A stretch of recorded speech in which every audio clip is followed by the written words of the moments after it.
Fans around the world, and welcome once again to another exciting episode of Knuckle Up featuring Mike Gore at 4. Here he is in person, in the flesh, live, ready to tell you who he has found for me today. No, it's not that I found somebody new. It's just I wanted to talk to somebody that I've overlooked and kind of just been waiting, leaving him on the back burner. We're going to talk about Caleb Plant. All right, I know Caleb Plant. Yeah, Caleb Plant, he's got a belt. He's American professional boxer who's held the IBF super middle title since 2019. Yep. He took up boxing at the age of 8. He won the 2011 Golden Gloves in the light heavy division. Plant was an alternate for the 2012 Summer Olympics. And as an amateur, Caleb won numerous tournament titles while compiling a record of 97 wins with only 20 defeats. Right now, he sits 21 fights, 21 wins, 12 by knockout, no losses. So, we're going to see him in the future, man, because let's be real, he's holding one of the belts that need to be grabbed for, the undisputed. So we're going to see him soon. I like watching this kid, man. He's a good fighter. He turned pro May 2014, signing with Al Heyman. He won 8 of his first 9 fights by way of knockout. He would get a shot at a world title in his 18th fight when he fought Venezuelan boxer Jose, I believe it was Uzquetegu, I think is how you pronounce it. Don't mind me and my bastardization of this last name. It's really hard. There's a lot of accents and everything. In the fight, he knocked him out, down twice, en route to unanimous decision win. In his first title defense, he faced Mike Lee. Lee was very vocal in the build-up, even claiming that he was the A side of boxing, and Plant made easy work of Lee. So in his second title defense, Plant faced number 3 ranked IBF contender Vincent Furgenbutz. Plant proved to be too much for him. Battering him with a winning round along the way. He managed to take a lot of punishment, but by the 10th round, the referee had seen enough and decided to stop the fight, awarding Plant the TKO victory. This guy, he's been through it all. He's warded out, and we don't really hear too much about him. He kind of just sits back, out of the media. He's born Nashville, Tennessee. He's living in Las Vegas, Nevada. The last time we saw him fight was January 30th of this year. We're going to see him in there again. So, guys, I like Caleb Plant, man. He's a good fighter. He's good technical. He's got good defense. He's not the heaviest hitter out there, but he does know how to hit. He's good, man. He's a good All-American, wonderful Tennessee boy out there boxing it out. He's exciting to watch. I can't wait to see him get in the ring for a unification match. I hope it goes his way. Maybe even an undisputed. He's boxing at the what was it? What is he? Super middle. There you go. He's super middle. So yeah, that it's not an easy division, man. The super middle division. So he's got some competition in front of him, man. And honestly, I think he can do well. But let's be real. He's got Billy Joe Saunders there. We got Canelo Alvarez in the same division. We got Caleb Smith. The division is just stacked, man. But this guy seems to be just flying in under the radar, getting those wins and keeping his belt. And we're gonna see Alvarez and Plant. We're gonna see it this year before the year is done. Does Plant have what it takes? Maybe. Does Canelo make quick work of him? Maybe not. We don't know. But let's be real, man. Canelo, he's going to be stopped one day. There's going to be one guy that's got his number, and they're going to stop him and bring him the fight. And you know what? I think Caleb Plant might be able to go the distance with him and not end up on the mat. I'm not saying that he'll win, but I'm thinking he can go the distance, and it will make for a good fight and make for us fans who are watching excited to watch. But I love the way this guy, all these guys are talking crap right now about each other. Who's the best? I've got the belts. I'm the undisputed, even though I'm only holding 3 belts. All the shit talking that's going on around right now. And this guy's just sitting back, quiet, not saying a word, just flying in under the radar. And you know what? Those are the guys that are dangerous. Those are the guys you got to watch out for. The guys that don't say nothing. Because you know what? They talk with their fist. And that's what I like. I like a guy who talks with his hands. That's the way to do it, man. Debate with your fist, argue with your fist. Fighting solves everything. Remember that? Fighting solves everything. Knuckle up. That's it. Carl from Last Bell Boxing just joined us. Hello there, Carl. How's it going, buddy, over in the UK? Probably pretty good. It's probably 10 o'clock at night over there right now. He's probably like three pints deep, or at least half a bottle of vodka. I'm curious if there's a British boxer in this division that Carl would put up against Caleb Plant. I bet you there's many. I bet you there's many. All right, let me rephrase that. I wonder which one he would pick. Yeah, right. Carl, which one's you picking, buddy? Which one are you picking? Who can beat Caleb Plant from the UK? Well, we got Caleb Smith, Billy Joe Saunders, which is going to be out for like a year because of his broken face. Right. We got John Ryder, who's in there in the same division. He's sitting number 9th. We have Zach Parker, who's sitting 20th. Then they got nobody. Lerone Richards sitting 23rd. Then we got Lennox Clark. Well, he's a good fighter. I liked watching him in his last match. That was pretty good. But they don't really have too many people sitting up in there, unless you're looking at like Caleb Smith. But Billy Joe Saunders. But Billy Joe's got to he's got to go home and heal, man. He's got a broken face, so. So let's. What was the question, Carl? No. This is Ray asking. What's the question? So. Oh, Ray. Yeah, the question is where does Caleb Plant go? Who does Caleb Plant fight out of Britain? Out of the British boxers? Who do you guys want to see him fight? Let's see. Let's see what they say today.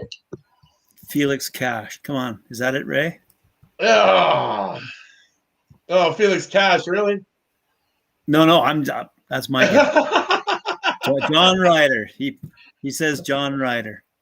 Another thing about Caleb Plant that probably a lot of people don't know because he keeps to himself a lot. Plant's daughter, Aaliyah, I think it's Aaliyah, Alia Plant, suffered an unknown medical condition which caused seizures, and she died at the age of 19 months after she caught respiratory infection, which developed to pneumonia. His mother, Beth Plant, was shot by police after pulling a knife on an officer. She later died in the hospital. Holy shit. Yeah, man. Like these people. John Ryder, eh? That's what you think? John Ryder, good shout. That's what you're thinking? Huh. Well, you know what? Yeah, I guess so. He's really one of the only ones on here that's British that could probably do it. John Ryder sits number 9th. Plant sitting number 6th. John Ryder's got 29 wins, 5 losses, no defeats. He's a southpaw. He's got a great rating. He's rated 3rd out of 55 in the UK and 9th out of 1,158 in the world. So you know what? Yeah, that'd be a good matchup for him. But I bet we're going to see Alvarez, Caleb Plant, undisputed world titles. It's going to happen. This is a year of undisputed unification. Felix Cash is a middleweight, so Plant will be better off with Ryder or Richards. I think Ryder more than Richards, to be honest. Yes, he is very strong on the inside. Yes, see, we know. Who is the best Canadian super middle? Mike Orr. All right, you want to know? You want to know? I'll tell you who the best Canadian super middle is. David Lemieux.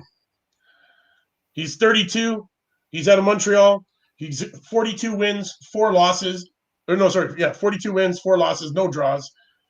And he is ranked 1 out of 12 in Canada. And he's ranked 10th out of 1,158 in the world. So he's active since 2007. 35 knockouts. Yeah, man. Let's see that happen. Blowing up middleweight. He's still fighting. Of course he's still fighting, man.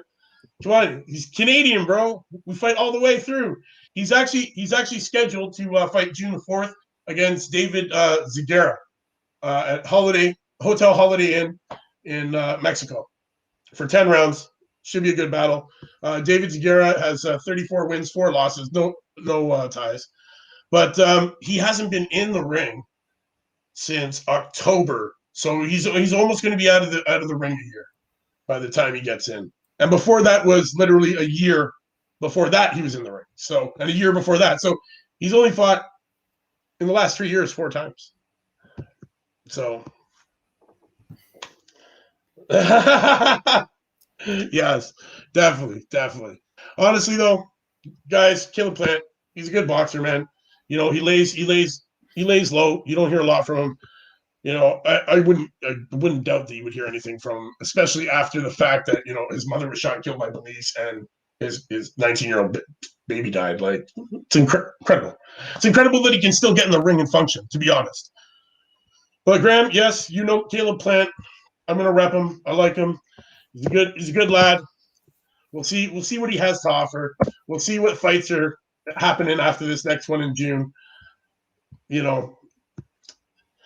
Oh, here we go. Just in. Eddie Hearn announced his new date for Canelo Alvarez and Caleb Plant. So it is happening.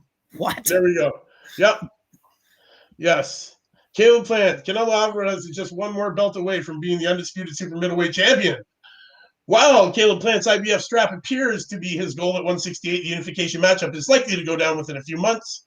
Matchroom kingpin Eddie Hearn has already begun working for the fight and has come up with a potential date. That said, Canelo Alvarez, Caleb Sweet Hands Plant is still far from receiving official confirmation. In a chat with FightHype.com, Eddie Hearn said, yeah, September the 11th is the likely due date of this fight. We got the 11th and the 18th. I believe that Mexican Independence Day is on the Wednesday, so it's another one like sinking tomorrow.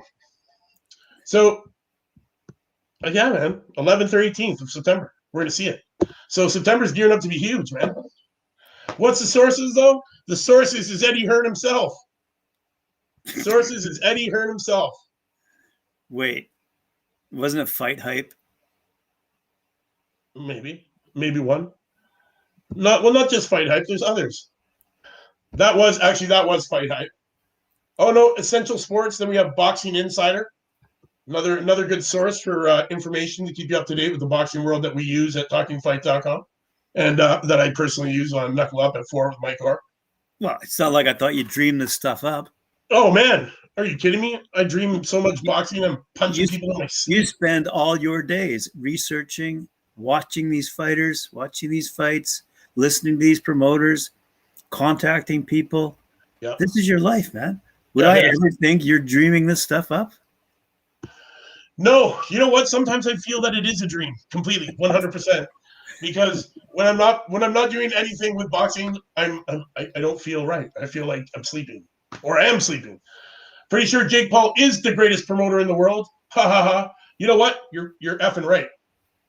If you're a teenage girl. No, but you know what? Hands down. He's brought money in, man. And you know what? He signed a multi-fight. He just signed a multi-fight deal. Why? Because he's bringing in money. Yeah, with an MMA fighter. You know what? Listen, this is what I see. He's not fighting boxers. He's fighting fighters who are retired. That is his goal. That's his game. So he's going to do that while his brother goes the real way. And I'll tell you, Logan Paul does not look like Logan Paul last year. Logan Paul has been training very, very hard. He's a lot bigger than Floyd Mayweather. And I'll tell you, if he gets one shot in, it could be a devastating shot to Floyd Mayweather. Believe me. Logan Paul looks a lot better. You know what? I want to see? Let's see the Paul brothers fight each other. Yeah, but Jake Paul's not a boxer. He's an entertainer. He's a YouTube. Snurchy Lou. Snurch. The Snurch Army's watching. T-Dot's finest. What's up, brother? Thanks for tuning in. Maybe Canadians can adopt the Paul brothers to get somebody up there in the rankings. Shut up! What do you mean? Yo, get the Paul brothers up here. Get Canadians in the ranking. You're crazy, bud. I think Jake wins that fight against Logan all day. Yeah, Jake's a heavy hitter, man. But Logan Paul's looking really good right now. I'm not gonna lie, man. You know, I've seen a bunch of his training videos. But these guys got the money, man. They got the money to hire whoever they want, you know? Yeah. So realistically, at the end of the day, they're going to get better. And they're learning on the go, man. They had no amateur career. They fought in one tournament. that was sponsored by the WBC. It was a WBC Silver Amateur event. One match, one tournament. I think Logan had one fight and Jake had one fight. And then they bought with money. They bought their license to fight, for sure. Well, did you remember when we interviewed Zab Judah? Yep. And he was telling us quite rationally how much money and who they were bringing into their corner, if you will. These guys were paying big dough to be taught how to fight. Jake Paul's training with Ryan Garcia right now. Right now? Wow. Yeah. Yeah. He actually pulled the joke on Ryan Garcia and welcome to the YouTube family. You know that there's that challenge, that punch challenge to the stomach that all these guys are doing right now, taking the body shots and how hard he can. So Ryan Garcia did it to Jake Paul, and he pretended he got a broken rib and had to go to the hospital. Freaked out Ryan Garcia, and then but you know what I mean. He's paying whoever he wants, man. He's paying whoever he wants to come and train him to fight. You know, that's what else can you get? But you know what the thing is? Why don't they pay some real trainers? Yeah, but my point is there's 20 million girls around the world who are their fans who are paying them to pay for their trainers, etc. These new, what we could convert to new legions of boxing fans if they knew what was involved in the sweet science as opposed to just a blonde-haired buff guy going at it. You know what I mean? Yeah. You know, honestly though, I give them credit, man. They're for what? I give them credit for making money because that's what they're doing. They're making money and they're making lots of it right now. It's sad that they're taking away from the true boxing fans out there with this circus of a effing show. Like, come on. The last one was a rap concert with intervals of fighting, and there was only one professional boxer that was on that whole card. And then they had slap fights that was hosted by Ric Flair. Come on, man. Come on. How is that a boxing event? That's not boxing. I'm agreeing with you. That's a sideshow. I'm agreeing with. Back in the early 1900s, man, you would go down to the sideshow and see the freaks in the tents and everything. That's what that is. That's a freak show. It's garbage. So now you're agreeing with me. They're entertainers. They're not boxers. Yes, they are entertainers, and I give them that. They are good promoters. They're good promoters at doing what they do. They're promoting. They're getting views. They're making money. They're making money for their team. They're making money for everybody else's team that's a part of it. But what's pissing me off is watching Jake Paul's record go up when he's not even like. How are you getting professional boxing wins on your professional boxing box record when you're not fighting boxers? How? How the hell does that work? Like, who did you blow to get that? Like, what? Like, come on, man.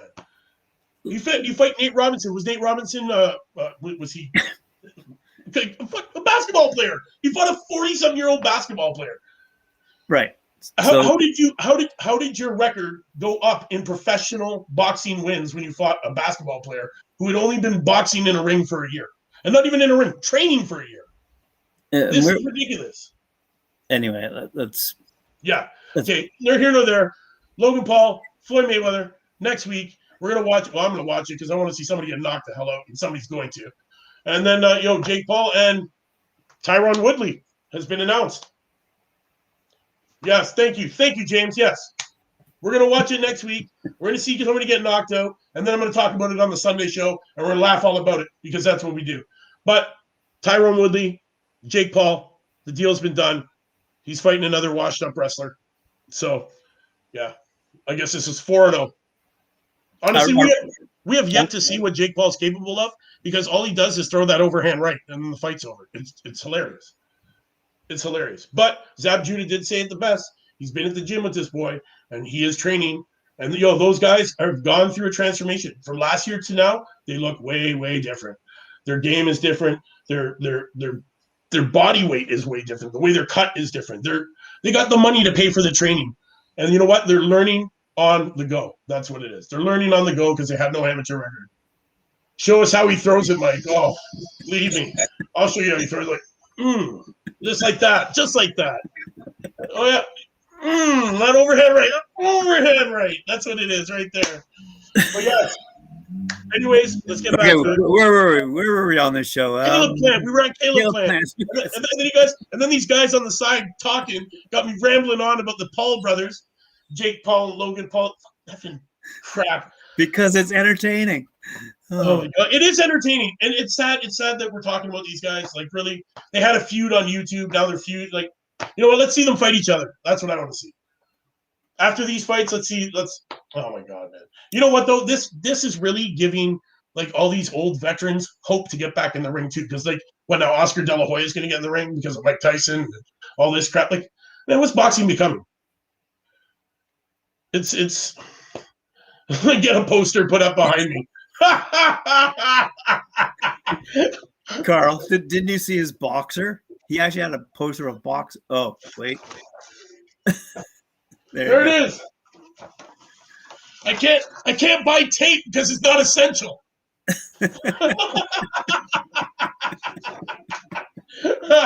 Anyway. Anyways, guys, Caleb Plant, he's fighting. You know what? The date has been set for Canelo Alvarez. We all know, we can all hope that Caleb Plant is going to come through and, you know, beat Alvarez, but, you know, Alvarez is a bit of a machine. Really, I like Caleb Plant. I would like to see him win against Canelo, but let's be real, man. It might not happen. But, guys, get behind him. Support this guy. You know, he's lost his mother to gunshot by the cops. He's lost his daughter of 19 months. The guy's a machine. I'm surprised he even gets in the ring, you know. And let's be real. He does have a belt around his waist. He is good. He's decent. Caleb Plant. Yes, Alvarez is way too much for Plant. That's what we're talking about. Plant, and again, Paul. Oh, my God. These guys are killing me right now. Canelo is going to destroy him. But yes, of course. Canelo destroys everybody. Everybody. I'm surprised that Canelo went 8 rounds with friggin' Broken Face. I can't even remember. What was his name? Saunders. Man. Yeah, Broken Face, Saunders. Oh, where's he going? Yeah. Oh, jeez. He's going nowhere, bud. Nowhere. He's going to be sitting on the sidelines for about a year with that broken face. Like three breaks and the orbital. Like, come on. Yeah. Well, you know what? Hey, maybe Canelo does it to friggin' Caleb. Who knows? Honestly, Broken Face Saunders, hashtag. Yo, where are all the fans at? Outside with a vigil while he's getting surgery. That's where they were at. Honestly, yes, guys. Caleb Plant, I like this guy. He's undefeated. He's young. You know, he doesn't have quite the knockout power. But, you know, we're going to see him in with Canelo. The deal's been signed, or the date has been picked. It's either the 11th or the 18th of September. Eddie Hearn is saying it. It's released on everything right now. Yes, I would love to see him hit Caleb Plant with that nasty uppercut and break his face too, because I like Canelo. But you know what? There's always that hope that, you know, he could win. Because let's be real, at the end of the day, it's prize fighting, and all it takes is one good punch. And we've been showing that to everybody. You know that. Week after week, we show you it only takes one punch. And those knockouts every weekend that we show these people, yeah, man, it's always just one punch. That's all they need. That's right. All right. So, guys, thanks again for tuning in. It's your boy Mike Orr talking about the young, the hungry, the undefeated, sometimes champions, and apparently sometimes entertainers. Yeah, sometimes. Linares did very well. Yeah. Honestly, Haney's performance kind of. Man, you guys are gonna get me going now. Honestly, that Haney fight, I was kind of disappointed. Sure, he worked the jab great. He used the jab all through the first half of that fight, like religiously. He showed what the jab does in a game, and if you use it right, how it will stop your opponent's moves. It will stop his game. It will get him not thinking properly. Like, the only thing that Linares had left was the counter hook. That's all he had left. You couldn't hit him with anything else. He met Haney. Haney was too fast. And yeah, man, Haney can't fight on the inside. That's why he uses the jab the way he does. But he uses it effectively, and he shows you what a really good jab will do for you. Come on, man. The guy's 26-0. 15 knockouts. He's undefeated. He's 22 years old. At 19, he owned he was the youngest promoter in the game at 19 with Devin Haney Promotions, who is now working with Matchroom and, you know, Lou DiBella and all these guys. Like, he's working with Top Rank. He works with all these guys. He doesn't care, man. He's making money, and he's going to make money and continue to make money. But, honestly, Haney, after that performance, I don't know if he's got what it takes, man, to grab any more of those belts, to be honest. Honestly, yeah. Honestly, guys, I've been rambling on too much here. Mike Orr 4. It's because I'm so damn hot because he just finished cutting the grass in 40-degree friggin' weather. Effing hell. My dog's pissing me off too. What a morning. I think this was our longest show ever. How long is it? What time is it? We've been yapping for 26 minutes. No, it's not the longest. I've gone 37. Well, in that case. Hey, don't forget, I've also gone 12 and a half minutes straight, no breath, right? Remember that you timed that one? Man, just like, don't let me ramble because I will not give you a chance to talk and you won't be able to cut me off. I'll just keep going and going and going. That's what I do, man. I talk, and that's me. But anyways. Just to answer one of the fellows who's commenting here, you did a special. You profiled Haney before the fight, right? Yeah, I did. Devin Haney, honestly, the guy is good. So go to talkingfight.com and type in our search engine Devin Haney, and you'll come up with Mike Orr's profile of Devin Haney and what. Definitely check it out. Check out the Devin Haney profile, man. The kid's good. He's got a great story. His father has taught him both the fighting and the money side of the game. And that's why at 19, he became the youngest promoter in boxing history with Devin Haney Promotions. And he's smart. Look who he signs, man. He signs the real young talent out there. Amari Jones, undefeated now, 2-0. Huge amateur record. He's picking and choosing properly. He knows he's a small promotion company, but he's picking. He's picking those cherries, man. He's getting them real nice. And under Bob Arum's nose, under Lou DiBella's nose, under Eddie Hearn's nose, and he's picking up these guys that are going to do wonders for him. He's building a wicked team. He's got a great camp. But honestly, I was not impressed with that last fight. Honestly, I felt, yes, he utilized the jab, but that's all he did. He threw 41 jabs landed in the first round. More than any of his fights. He threw 41 landed jabs. That's incredible. Incredible. Right on. Okay. Well, thanks very much for that fantastic episode. I know. I just I was thanking the fans actually. Oh, sorry. Yeah, keep me shutting up so we can close off here, right? Anyways, Knuckle Up fans around the world, T-Dot's finest, Rady 1, Blast Belt Boxing Team. What's up, guys? Thanks for tuning in. It's your boy Mike Orr 4. View it, like it, share it, chap that like, hook, subscribe, knock me out those comments. And we'll see you tomorrow for, what day is it? Hump Day. Yeah, man. We'll have something good for you. Definitely. It'll be short and sweet so you can get back to humping.